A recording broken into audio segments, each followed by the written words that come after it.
What's up, everybody? Welcome to the Trek Epidemic podcast. I'm your host, Buck Hollywood LeDuc, joined by, as always, the man with the plan. It's Jordan J. Hardner. How you doing?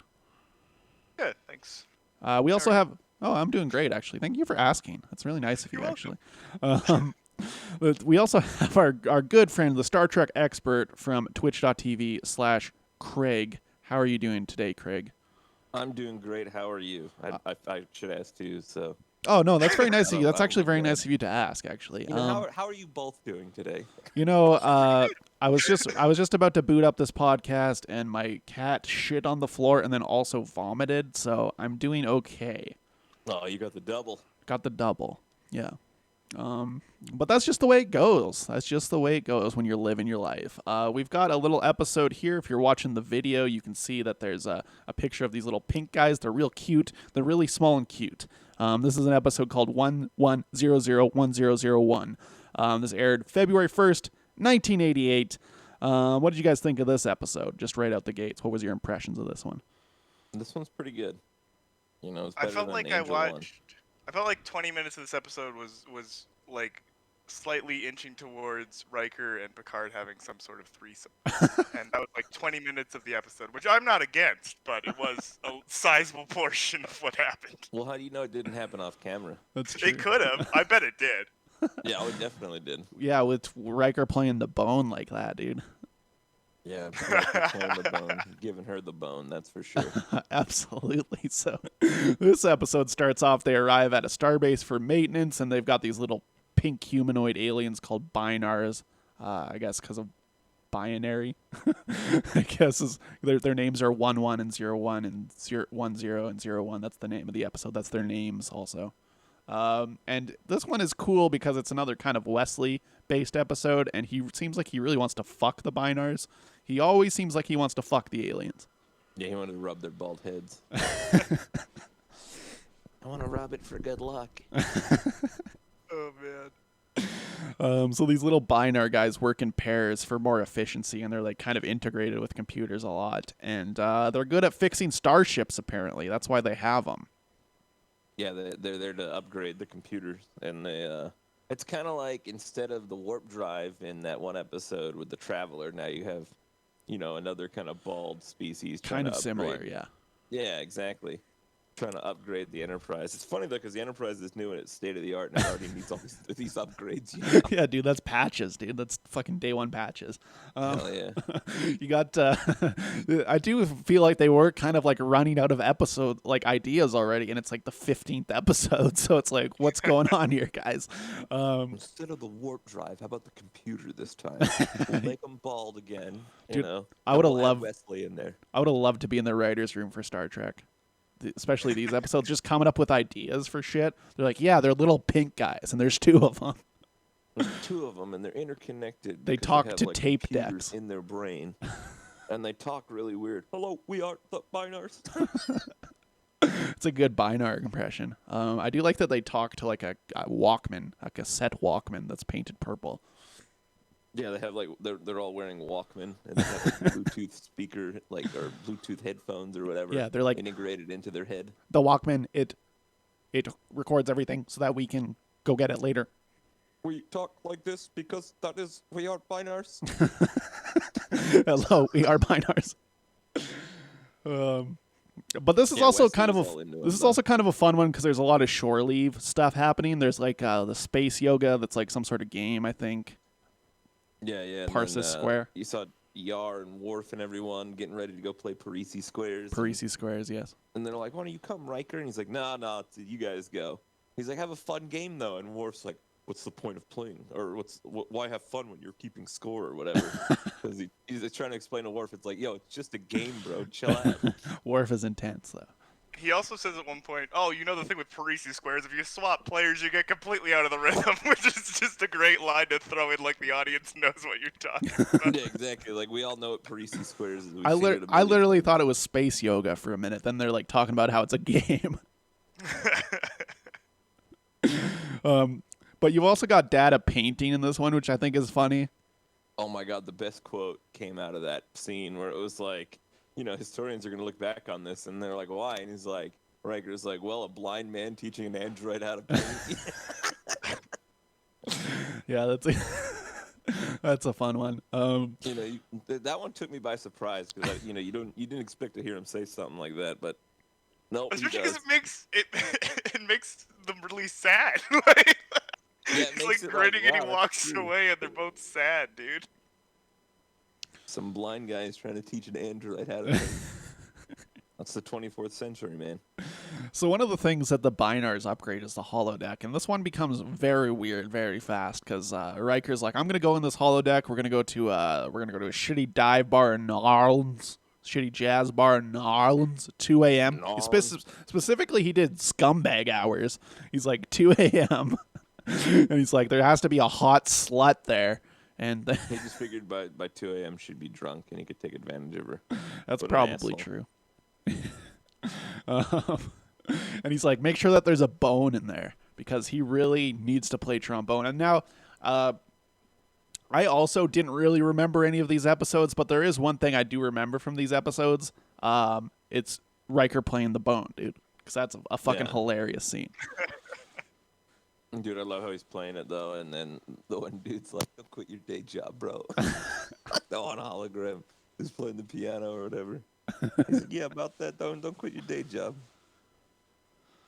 But let's talk about the girl that was created by the holodeck. Yeah, Minuet.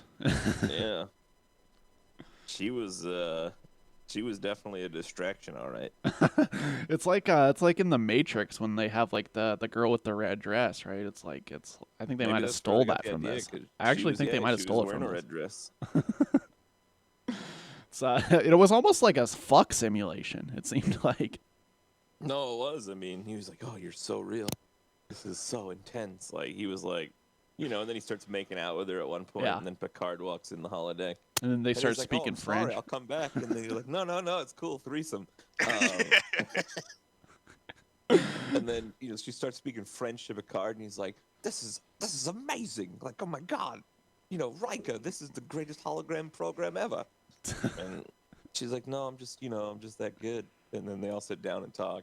I think they had the threesome off camera, and then it cuts back to them all sitting there again. But the Bynars fucking are up to no good the whole time. Yeah, they are certainly up to no good. Because very quickly they find out that there's some sort it's gonna fucking explode or some shit. Yeah. The ship is like, there's like Wesley's like, he calls Data and Geordi, almost a Picard. Wow, Data and Geordi. He's like, there's something wrong with like the warp engines or something. I think the ship's gonna blow up. He's like very not confident about it, even though everything is clearly pointing it's gonna blow up. Yeah, it's like he's about to die basically, and he's like unsure. Just like the most unsure man on the planet. To this day, Will Wheaton is still the most unsure man on the planet. Whatever you do not tweet at him. Shut up, Wesley. I'm pretty sure he's off Twitter now. Yeah, I think he is. Probably because of people He got like too. me. Yeah, probably. He got too sad to be on Twitter because everyone was calling him a shithead all day. Poor Will Wheaton. I guess. I think he has a lot of money somehow. Well, then, not poor Will Wheaton. I've never really been clear how he's made any money because he never did anything after Star Trek besides Big Bang Theory, but I don't know. Dude, it was funny. I have a little story. I have a Wesley Crusher t-shirt. Yeah. And this one time I was out in public wearing it, and the girl behind the register at the supermarket's like, "Oh, I know who he is." And I'm like, "Oh, you watch Star Trek?" And she's like, "No, I just saw him on Big Bang Theory." I was like, "Don't talk to me. Don't ever talk to me again."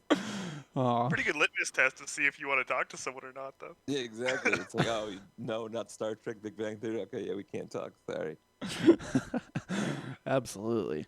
All right, sorry, a little off topic. That's that's fine. Get back on track. We love personal stories on the Trek Epidemic podcast because it actually pads the runtime a little bit. This one I like when they're evacuating everything and just people are just truly running off the ship like they're going to die, which they are. Well, yeah, I mean the ship's gonna blow up. I just thought that was blow good up acting inside from the space extras. They were like really sell that you're going to die here. Trample Yeah, a they kid did. if you have to. We've got others. We don't give a shit about kids. Like when fucking John Landis killed those kids on the set of Twilight Zone the movie. Jesus, did that happen? Yeah, dude, he was filming Twilight Zone the movie, and there's a scene where Vic Morrow is like taking these two Vietnamese kids through this through the shit in Vietnam, and there was like a helicopter, and it got knocked over by the by like some special effects and cut them all three of them in half. Oh Jesus! God. Jesus. Hell yeah! So kill some kids on set, nothing will happen to you. John Landis went on to direct many more things.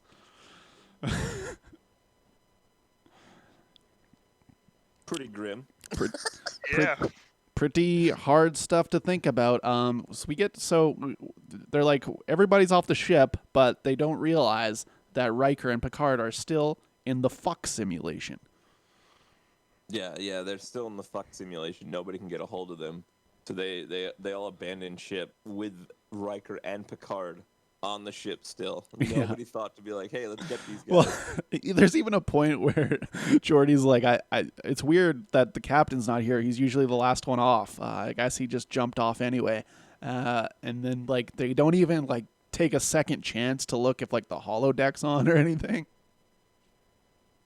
Well, yeah, I mean, maybe that was like the last place they thought he'd be. Yeah, that's He was probably the true. captain. He should be doing important work, not having a threesome with Riker on the holodeck. Yeah, that's true. So they send the Enterprise just out and about to go explode, and they find out that the Bynars hijacked it. They wanted to like upload a bunch of shit to the computer because their homeworld was about to have a star go supernova, and the EMP blast would fuck up all their computer shit. Yeah, the funny thing was how they tried to leave the holodeck because Picard's like, oh, I really should be getting back to my work. She's like, no, you're not allowed to fucking leave. You sit right down now, Picard. Right, because the minuet was like programmed by the Bynars or whatever. Yeah, as a distraction, basically, to keep them occupied. Those dirty I mean, honestly, Bynars. It worked. It worked though. It did work, yeah. They're like, let's put a threesome simulator in it. No one can ever pass that up. But